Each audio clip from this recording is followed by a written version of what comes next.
Doing great. Hello and welcome.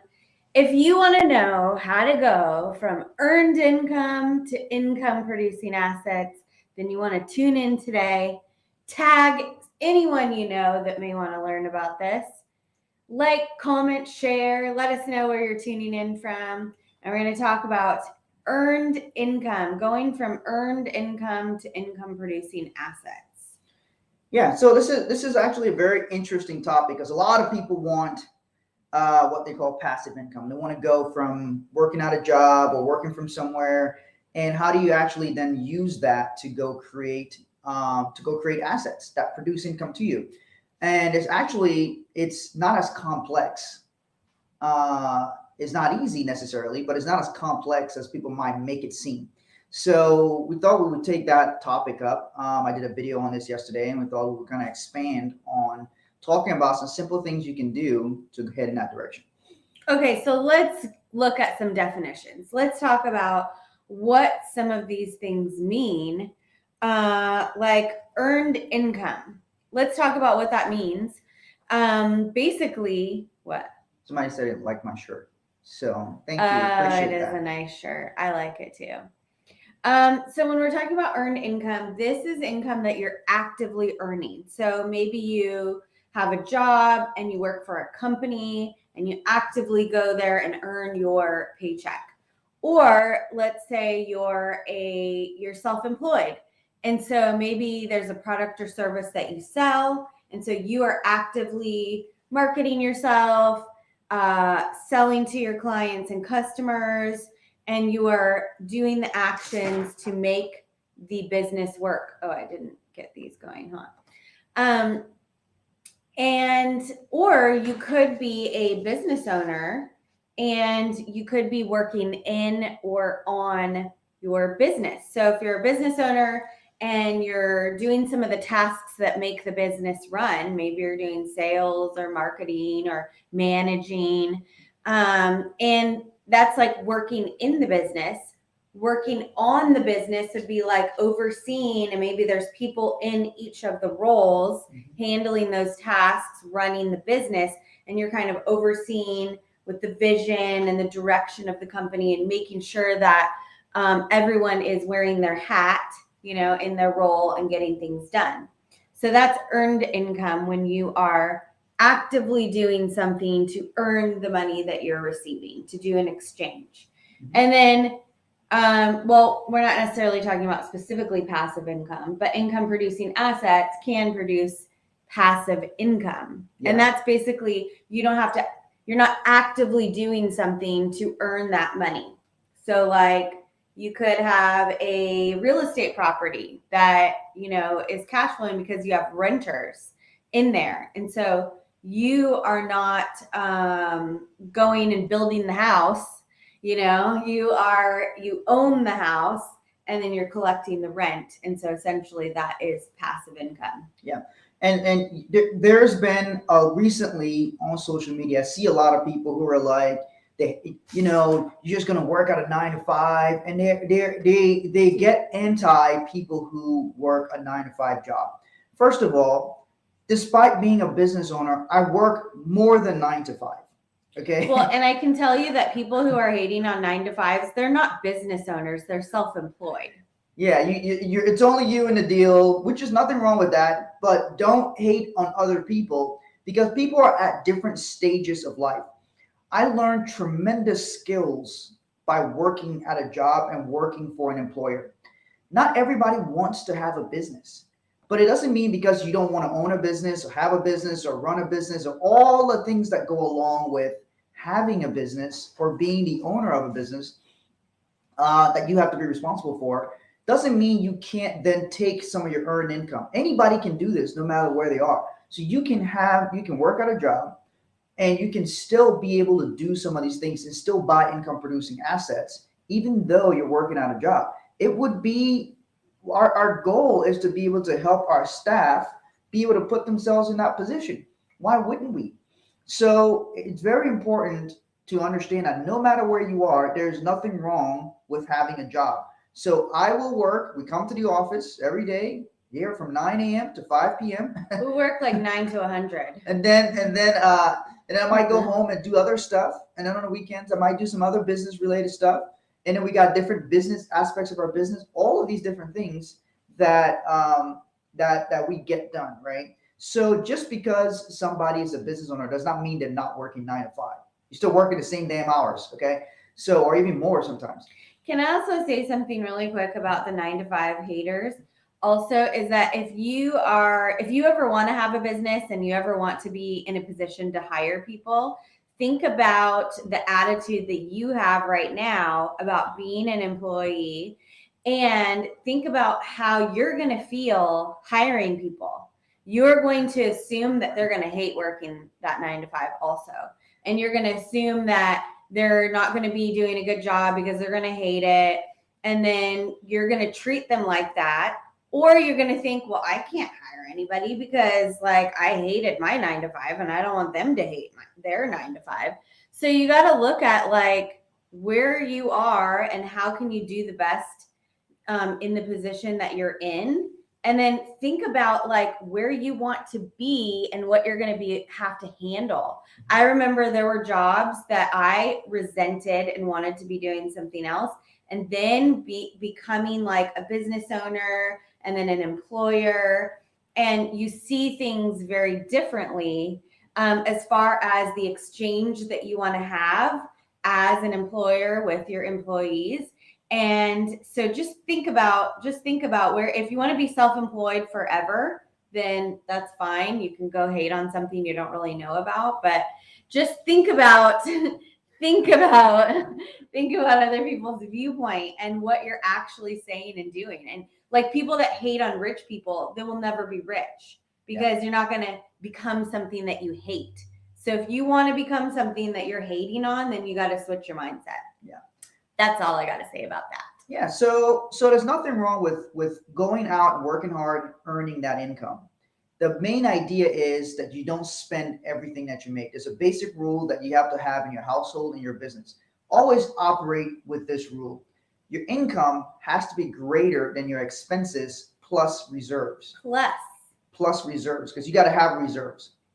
Reserves is money that's set aside. Now, you can put your reserves as part of your expenses. That's actually a very smart way to disguise your reserves. You disguise it like a bill. She laughs the way I pronounce that word. I grew up in Africa. It sounds like 2 words. Yeah. Disguise. I grew up in Liberia, West Africa. I lived on 3 continents before I was 12 years old. The way I talk is a mix from a few different places. Okay, but so there's some words I pronounce funny. I grew up here and I don't know how to pronounce words properly either. So that's I mean, what's my excuse? Yeah. So, but that's the way you look at it. You got to look at your job as a way that it gives you a place to go exchange. When you can exchange, you can work and get paid, right? So you work and you get paid. You produce some sort of results, something there that the company wants, and then you get paid for that. And then if your income is greater than your expenses plus your reserves, it allows you to put money aside. Now, if you're in a position where your income and your expenses are equal, then you have a problem. That means you're spending everything that you're making. You either need to increase your income or reduce your expenses. You can only reduce your expenses so far. So logically, it would be, okay, how do I figure out how to make each year, how to figure out how to get my income up a little bit more and more. Get it up and keep it up. Get up and keep it up. Like Viagra for your money. That's how you have to be thinking. Like Viagra for your money. Viagra for your paycheck. You want to get it up and keep it up. LLC Dirty DeVita agrees. Yes. Yeah, no money left over. That's definitely a problem. Yeah. All right. So earn income is what we're talking about. The next from there, so you want to hit on the next point. What are we on 3? No, the second one. But you were just talking about that. Yeah, but I didn't get all into it. So okay. So you got to get it up. I left that part for you. Oh, thanks. You got to get it up and keep it up so you can stack the surplus. Okay, because Martin's talking about you've got to income plus income. Wait, what did I do? Income greater than expenses. Income must be greater plus reserves. God, I'm confusing myself. I can't even talk English. Yes, income must be greater than expenses plus reserves, because that reserves, like Martin said, you're going to put aside and you're going to stack it up. You're going to stack it up so that you can get into a position to have income producing assets. And so one of the things, like if you don't have any reserves at all, then it's going to be very hard to get ahead, let alone even just keep up where you are now, because there's different emergencies that may come up, things that may happen, and you don't want to have to take from your cash flow. And so you got to be stacking money aside. So if you don't already know what is coming in and what is going out, you got to figure that out. If you don't track any of your money and you don't know what's coming in and going out, check out mint.com, mint.com. Shout out to Massachusetts. So Massachusetts. Mint.com, it will help you track what's coming in, what's going out. Then you can see where you're at. Okay, do you have more money coming in than is going out? Or do you have more money going out than is coming in? Then you got to work that out, okay? Increase your income. Find ways to increase your income if you need to. But get a surplus where you are making more money than you are spending. Then you take that surplus and you put it aside.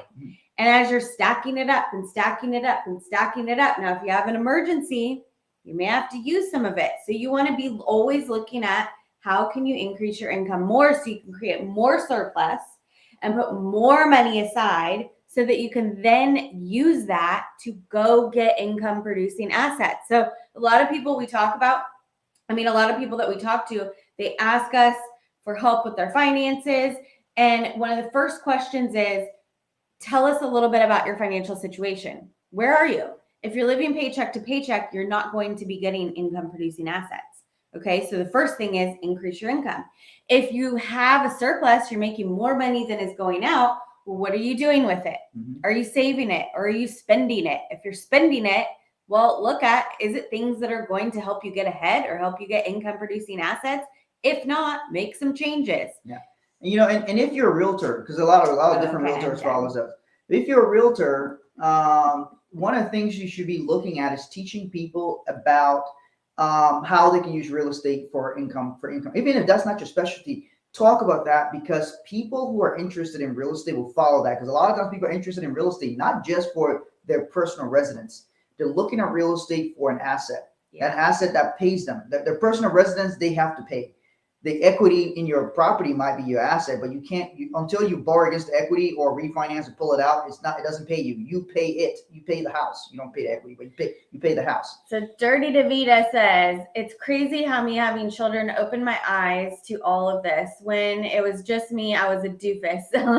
Yeah. When I became a mom, that's actually what led me to the financial industry, because I realized I wanted to get myself in a better financial position so I could teach my son.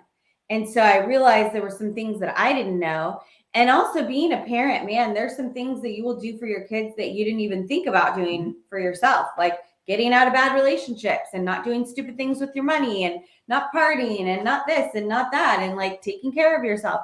And so a lot of those things, it becomes very clear becoming a parent, because now you're not only responsible for yourself, but you're responsible for another human being. And then also your example is teaching them how to be a human being and how to be eventually an adult. And so you want to learn the right information to teach them the right information, and you got to do it by example. Yeah. Mm-hmm. So says lives change, people inspire. Thank you so much. Appreciate that. Oh, thank you. That. So look, it's making serious bank. That's a good username. So look, you're stacking a surplus. A lot of times we talk about that. You will not stack the surplus if you're undisciplined. The reason why I used to hate going to the gym. I grew up in Africa. The only guys you used to see lifting weights were guys who were like street guys. It never made sense to me. I never equated lifting weights with building muscle. Big muscle wasn't a thing over there. It was just not on our mind and on our radar and all that. I didn't even know how that worked. I came to America. My high school had a gym. I felt embarrassed because I didn't know how to use the equipment. So I just never learned. Chelsea used to be a trainer. And then when we started dating, she wanted to take me to the gym to show me different things. And then I felt emasculated. I'm like, how can my girl be teaching me about fitness? So then I wouldn't You listen did to her. not want to listen to So I me. did not want to listen to her. And you know That's, what? I had that problem with a lot of male clients. They didn't want some little girl telling them what to do. Yeah. So, but when you start looking at that, the reason why I bring up the gym is because the gym actually enforces discipline, right? When you go to the gym consistently. So I started working with a trainer, then I increased the amount of times I go into the gym. Now I have a workout program. I go to the gym, I do my exercises, things like that. I bring that up because it enforces discipline. There was a guy who said the person who goes to the gym every day, whether they feel like it or not, would always beat the person who only goes to the gym whenever they feel like it. Now, I go to the gym 5 days a week. Sometimes they're 5 days consistently. Sometimes it's like 2 or 3 days and then a day in between and then break that out. So I was up super late. I didn't go to the gym. So honestly, I didn't go to the gym this morning. I went Monday and Tuesday. Today's Wednesday. I didn't go, but I'll go Thursday, Friday, Saturday, right? So I bring that up because it enforces discipline. Something you do and you do consistently, you will be disciplined at it. Comes down to stacking your surplus. If you develop the habit of stacking a surplus, you will build more money. You would just build more and more. Some people ask, where do you stack the surplus? Where should I keep it? There's two places we keep money. One, we store money. We keep money in the bank because it's just the Stack easier it place. right in my hand. Stack it in her hands. And then we also keep it in, we keep money inside of life insurance policies because we can earn a higher interest rate than the banks and we can borrow against that money for income producing assets. We can leverage that. That leads us to our next point. But there's nothing wrong with keeping some money in the bank, especially if you have operating expenses. I got operating expenses in my business. I got payroll. I got this. I got that. All that. So I have to have money in the bank. So, but then you can put some money inside life insurance policies, which you can leverage for other assets. Yeah, so Martin mentioned how we use life insurance to leverage it for other assets. And so we help people to build up their capital and store it inside of a life insurance policy, which allows it to grow tax-free. And you can leverage it. You can borrow against the money while it still stays in the account growing. So you basically like clone your money, like Star Wars. And then you can go and purchase income producing assets like real estate or businesses or invest in your business or whatever you want to use it for, really. And so that is one of the ways that we help our clients to get income producing assets. And one thing one thing I do want to say, because we get asked this a lot. One of our businesses is an insurance agency. So we help a lot of clients put the right life insurance in place, structure it properly, all of that. A lot of people are very interested in this concept. However, there's a certain financial qualification I believe you need to have to know if you're ready for this. For example, if you're like, well, I've got $100 a month, you should not do a policy like this. This is not something you're financially ready for a long-term commitment. The reason why is if you only have $100 a month left over, chances are you probably don't have strong reserves, which means if an emergency happens, your car tire goes out and you have some emergency happen, it's Christmas, you got to buy gifts for your kids. Guess what happens to your plan? You're not able to fund it that month or the next quarter or whatever it is. So in my opinion, you would know when you're financially ready because first of all, if you're trying to buy real estate costs hundreds of thousands of dollars. Even if you're just coming up with a down payment or you're trying to put some money together with other people, you still need some capital. You still need some capital. Even if it's other people's capital, they're not giving you the house for free. So you need some capital to go do it. You may have to raise the capital or you may have to save the capital and then use it for that. So anybody who's considering that as a strategy, you should be financially in a position where you can put at least $500 a month away. If you're trying to build a life insurance policy to leverage for income producing assets, that sort of thing. That's where you should be thinking financially. And think about how you can get to that position to where you can do that easily. And somebody who can do that easily, let's say they have an emergency come up and they need to scale back and put in $250 that month, they can easily handle it. On average, our average client funding policies like this put in $60,000 to $75,000 a year. So clearly, these are people who are saving a lot of money. And also they probably have a higher income than your average person, but that's just how it is. Now, why do we have clients putting in that much money? We have clients who put in $250,000 a year, hundreds of $1,000s a year into life insurance policies. That's different even from our retirement plans. The reason why they do that is number one, because they see us as experts in our field. So like, hey, I know there's several people who can do this, but you guys have explained this to me in a way that it makes sense and I understand it. And so that's why they can trust us with large amounts of money like that, to be able to do that. And so they also see consistency. We talk to people about this stuff, and we have years of experience doing this at a high level. So important things to understand. So yeah, and if you are currently putting at least $500 a month or $6,000 a year, and you want to look at a strategy like that to be able to build up your capital and leverage for income producing assets like real estate or some of the other things that we talked about, you can actually request an example.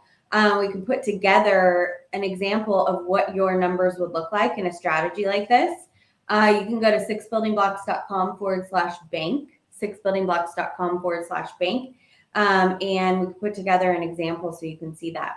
If you're not in a position yet to put at least $500 a month into a strategy like that, but you want to strengthen your financial house, you want to look at ways that you can go from where you are now to get to the next level, whether it's just starting out, putting reserves aside, or whether it's stacking up your capital, or whether it's developing the discipline of putting more money aside, whatever it is, or understanding what makes up your financial house and how you can strengthen it. We have a free resource for you, and you can go to sixbuildingblocks.com/intro, sixbuildingblocks.com/intro. And that's a free course that we put together. It's a 30-minute course. It's super easy. And we go over the 6 building blocks that make up your financial house, how to identify where you are in each one, and what you need to do to strengthen them. And then if there's any specific areas that you would like help in with your specific financial situation, you can always reach out to us, send us a DM. You can on YouTube, you can put a comment there. So yeah, and we're happy to help. Can you read it from over there? Yeah, and I have other businesses as well. I always assume life insurance was for people who aren't financially independent. It's actually the opposite. Yeah, it's a common misconception. The wealthier that people are, the more life insurance that they have. Info, please, Chelsea. Let me know what info that you want. If you want to see an example of the life insurance strategy and you're putting away at least $500 a month now, you can go to sixbuildingblocks.com/bank. Rain, can you hop on my Instagram and drop that in the comment, please? Thank you. There's also links in our bio, and after we post the live, we'll put the link in there. And if you want the intro course, sixbuildingblocks.com/intro. So let me, as far as what Chelsea was talking about with wealthy people, what the people who are financially independent wealthy do. So there's the Rockefellers. Everybody knows them, wealthy family, lots of money, Federal Reserve, all these different things, right? So they actually, when whether we're doing a family, when a child is born, they would buy a life insurance policy in each one, and they'll have trust set up so that they start funding a life insurance policy when the person is when they're a kid. And so that builds up cash inside of the policy, and they can leverage that for other assets. The other thing is rich people buy a ton of life insurance because 2 reasons: leverage, and it's something called estate taxes. Now we're talking about really rich people who somebody is worth 50, 60, 70 million dollars. We have some categories of life insurance that the way we structure them, in order to use that strategy, the person needs to be worth 20 million. They need to be worth 20 million. They probably need to have 1 to 2 million liquid, meaning they got like $1 million sitting in the bank, things like that for us to use that particular strategy with them. The reason why is because when you're very financially successful in America, and your estate, it means the total amount of what you own, what you owe, your total net worth, your total estate when you die, the assessed value of all your stuff. If it's above a certain amount, there's a threshold. If it's anything above that amount, the government wants to tax that before your family receives it. It's called estate tax, or an inheritance tax, or a death tax, whatever a person wants to call it. It's called an effed up tax. Yeah, it's an effed up tax. It's really effed up is what it is. So it's theft tax. I'll give you an example. We had a client. Client's worth. I won't go into how much the client's worth, but if the client passed away at the time, they would have had like a $20 million estate tax bill. almost 20 million, which means their estate was worth above the threshold for estate taxes. So anything above that amount, the government wants to take almost half of it for federal estate tax, and then there's some states that have state estate tax. So now, how do you handle that? How do you pay this $20 million so your family can receive all you've been working hard, you build a big real estate portfolio, you did all this stuff. Now the government wants to take so much of that. How do you then leave it to your kids without them? Now, the vast majority of people are not going to have an estate tax problem, just to be clear. So it's not something a lot of people have to worry about. But how do you handle that when there's a massive amount there? So we did a special kind of trust using, and then the setup for life insurance policies. And then the client was able to get a massive life insurance policy, and the estate, the trust would pay the estate taxes upon a person's death. So that way the family does not have to sell the real estate portfolio, does not have to liquidate the real estate portfolio to pay estate taxes. They would then, the life insurance policy would pay the estate taxes. The life insurance policy would pay tax-free to the trust, and then the trust would use that to pay the estate taxes, so that family doesn't have to sell the properties. So rich people have way more life insurance than the average person. Yeah, and I do want to say that life insurance is not only for wealthy people either. Yeah.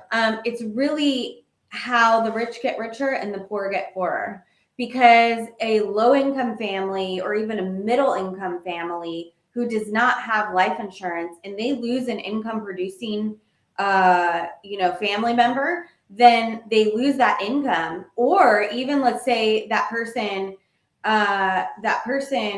doesn't die but gets sick, so they're not working, they're not earning income, and then there's added medical expenses, and maybe even the spouse or partner of that person, maybe they can't work either because now they're trying to take care of that person, so they've lose two income producers, added on medical expenses and stress, financial hardship. And so that's really how families go backwards. Yeah. Medical expenses are the number one cause of bankruptcy, unexpected medical expenses. So by having those things in place, you not only help yourself to move forward and protect yourself and have a strong foundation, but you prevent yourself from going backwards too. Yeah.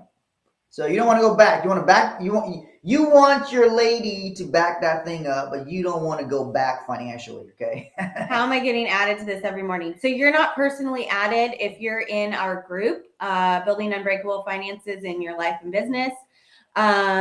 When we use the @everyone, it helps let everyone know in the group that we are going live. So it's not you personally that's being tagged or added. It's just letting everyone in the group know that we're going live, so you can participate if you want.